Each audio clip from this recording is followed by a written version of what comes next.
Y son el verdadero poder tras la sombra. Y ahí está la cosa. Básicamente, generalmente se cuestiona, porque se ha trabajado la clase anterior el tema de la alienación, como el modelo dentro del sistema es el modelo de hombre burgués, aquel que tiene, aquel que es dueño. O sea, cuando un empresario hace un defalco es un hombre racional generando tentativas de negocio. Cuando un proletario sale a cortar ruta es un negro molesto que tenemos que sacarlo de encima porque transpira y no pueden ni tomar las plazas ni ocupar las fábricas. ¿Por qué sale el obrero en muchos casos a la ruta? Porque las fábricas se quiebran.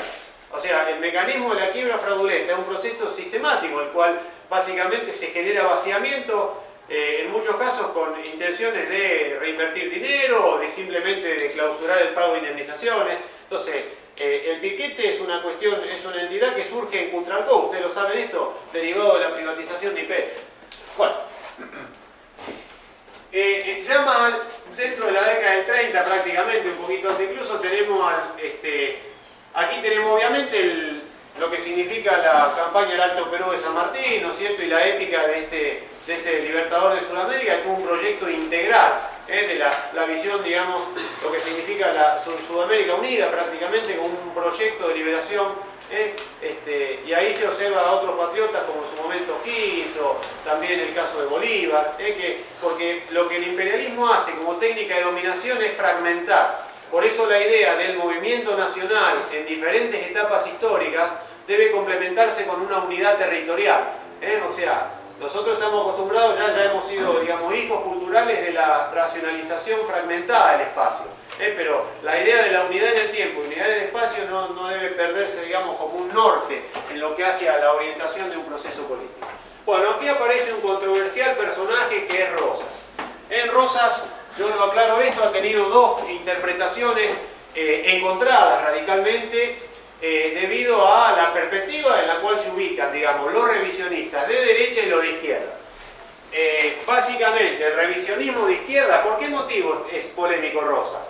Básicamente porque era un hacendado, un hombre ligado a la burguesía terrateniente. La entidad productiva que se le asocia es el saladero, y obviamente Rosas fue un hombre de su tiempo. Por lo tanto, desde el punto de vista marxista, si uno va por la vía de la propiedad en los medios de producción, Rosas sería un personaje conservador y debería excluirse de este lineamiento histórico. Sin embargo, en los saladeros aparece también un personaje que es el peón. El peón asalariado, que también trabajaba en las estancias. Y Rosas logró tener una adhesión tremenda de las masas populares. Y además este punto, digamos, que rescata un revisionista de derecha como José María Rosa, que está en las antípodas, digamos, de Puiggrós, que es la línea que seguimos como estructura vertebradora de la charla de hoy. Básicamente, José María Rosa pone el ojo en una cuestión que es importante. Es que San Martín le legara a Rosas el sable corvo, libertador de Sudamérica, con lo cual, básicamente, un hombre con la inteligencia y la magnificencia política de San Martín ha visto en Rosas un hombre que ha logrado unificar políticamente la nación. En momentos en el cual estamos en guerras intestinas entre unitarios y federales. Con Rosas ocurre algo paradójico. Es un hombre que representa los intereses de Buenos Aires, básicamente. Sin embargo, logró adhesión también de los caudillos del interior del país. Y si ustedes me obligan a ponerme en alguna de las dos bandas, yo le digo que en esa etapa hay que ser federal, sin mayor tibieza. El problema que va a tener Rosas también tiene que ver con un verticalismo que ha cristalizado en organizaciones como la Mazorca, por ejemplo. Pero si uno le hace ese cuestionamiento a Rosas, tiene que seguir con Irigoyen y la Liga Pretórica del Presidente o el Clan. Y tiene que seguir en el tercer gobierno de Perón, una vez muerto el general, con la triple A de López Rega. Con lo cual, lamentablemente, estas organizaciones militares o parapoliciales han sido una constante dentro del movimiento nacional. Es un punto a poner en el área. Entonces, aparecen los peones rurales, básicamente la entidad, decíamos, el saladero como una entidad productiva, y también vinculada a esto la burguesía, ¿no es cierto?, terrateniente y los hacendados, la burguesía ganadera, que también va a estar teniendo importancia en este punto. Si queremos continuar con el desarrollo de estas etapas históricas del movimiento nacional, llegamos puntualmente luego de la derrota, digamos, en manos de Urquiza, que asociado con Barón de Mauá de Brasil, obteniendo un financiamiento espurio, de Roca a Rosas, debemos remitir a otro hecho histórico que ha sido trascendente en la historia de la cultura, que es la Revolución Rusa en 1917. Nosotros en Argentina, producto de la militancia en armas, porque esto hay que decirlo porque uno cuando estudia los libros parece que fueran todas carmelitas descalzas. Irigoyen logra, militando en barricadas populares, obtener la ley Sáenz Peña en 1912, y esto le posibilita el acceso al poder político a través del voto, el voto que también ya habían practicado en la etapa de Rosas, quizás no con la extensión de la etapa irigoyenista, pero ya Rosas había sido respaldado por el voto popular. Es una constante dentro del movimiento nacional, ¿no es cierto? Que las mayorías populares respalden electoralmente a los gobiernos que sienten como propios. Bueno, Irigoyen desarrolla, derivado de una partición de la Unión Cívica, que es bajo el famoso argumento que se quiebre pero que no se doble de Alem, la noción de la abstención revolucionaria, que más de uno de ustedes habrá escuchado hablar a Carrió de este argumento. O sea, es el ala izquierda del radicalismo, el ala progresista, que va a tener en las antípodas al alvearismo como el sector conservador. Irigoyen tiene algunos puntos muy interesantes, como el respaldo a la reforma universitaria del 18, pero tuvo algunos problemas, como por ejemplo el Congreso, que seguía teniendo mayoría conservadora. Piensen que Irigoyen deriva de la continuación del Partido Autonomista Nacional de Roca, de la famosa generación del 80, con lo cual no tuvo un margen de maniobra amplísimo, sino que tiene un desarrollo industrial intensivo, con lo cual aparece básicamente en Argentina lo que va a ser un incipiente proletariado urbano, junto también a sectores intelectuales, liberales, que respaldan este proceso, llevan en andas a Irigoyen a la Casa de Gobierno, y en este sentido el gobierno irigoyenista presenta algunas falencias que todos los libros trabajan a partir de el brillante texto de Osvaldo Bayer, La Patagonia Rebelde. Irigoyen, lamentablemente, producto del impacto de la Revolución Rusa, se vieron exacerbadas huelgas obreras, y en mi opinión, en un error en lo que hace a la decisión política, Irigoyen reprime con crueldad básicamente dichas huelgas. Lo mismo ocurre con los talleres Krieger-Bacena, en la famosa Semana Trágica. O sea que si bien el gobierno de Irigoyen resulta en un sentido amplio progresista, hay que señalar estas cuestiones que, digamos, hay que ponerlas en su justa medida, y no dejan de ser sucesos, digamos, económica y políticamente relevantes.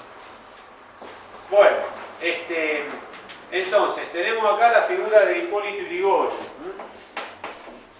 y llegamos ahora básicamente a otro punto, que es el golpe, o sea, cómo culmina básicamente Irigoyen, producto de la crisis de Wall Street en 1929.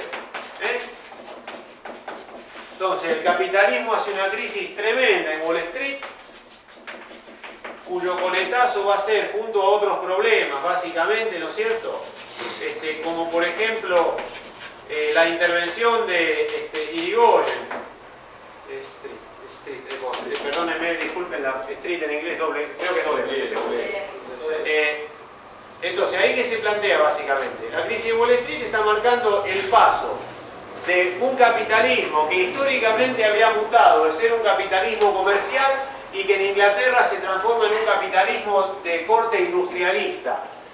En Wall Street, digamos, producto del cambio del paso del patrón oro al patrón dólar, va a surgir un intelectual que es John Maynard Keynes, que va a plantear que el Estado debe absorber los millones de desocupados como una manera de mitigar básicamente la exclusión masiva que estaba generando la crisis del capitalismo. Y se pasa a una etapa que se denomina de capitalismo financiero, que si nosotros lo pensamos con respecto a la actualidad, sería la etapa que media entre el capitalismo industrial y el capitalismo globalizado.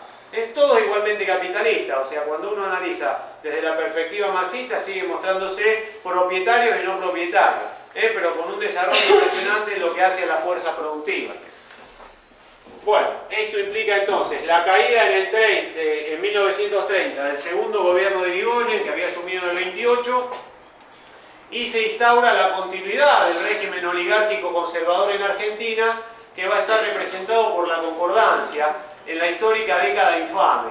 En esta etapa se observan negociados con respecto al tema de la carne, la exportación de carne, aparece el famoso asesinato en el Senado de la Nación, donde muere Bordaberry interponiéndose en la bala que tenía el nombre de Lisandro de la Torre, que culmina luego en una situación de suicidio.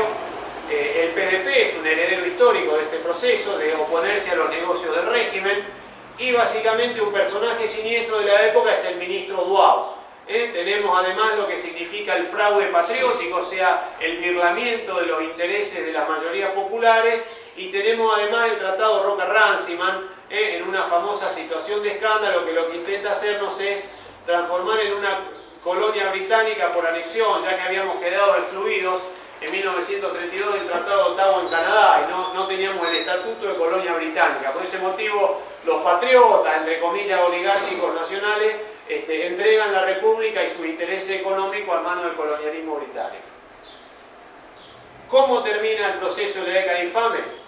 Con el golpe del 43, que va a ver aparecer en esa instancia al general Perón, que va a llamarse en esa etapa el coronel de los trabajadores, su arresto por la adhesión que generaban en los sectores populares, y en esta etapa tenemos una fecha clave que es el 17 de octubre, que implica el paso de una democracia, digamos, formal o liberal, con un voto popular, etcétera, a una democracia participativa que vio básicamente en la Plaza de Mayo la movilización popular más importante que ha conocido la historia argentina, presumiblemente junto luego a lo que será el regreso de España en Ezeiza y Plaza de Mayo, que básicamente ha representado la partición histórica con el sector del Montonero. Pero en esta primera etapa del 45 tiene participar relevancia el giro hacia una política socialista de carácter nacional, con la estatización de los servicios públicos y los yacimientos.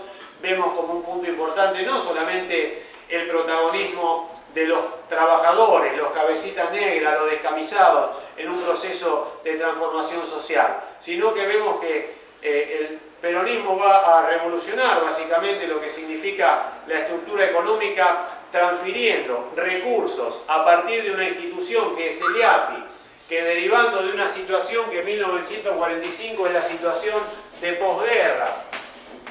En la situación de posguerra, luego de la Segunda Guerra Mundial, le otorga al general Perón precios muy buenos en lo que hace a los cereales, y a su vez dificultades para importar manufacturas, con lo cual básicamente se desarrolla la industria.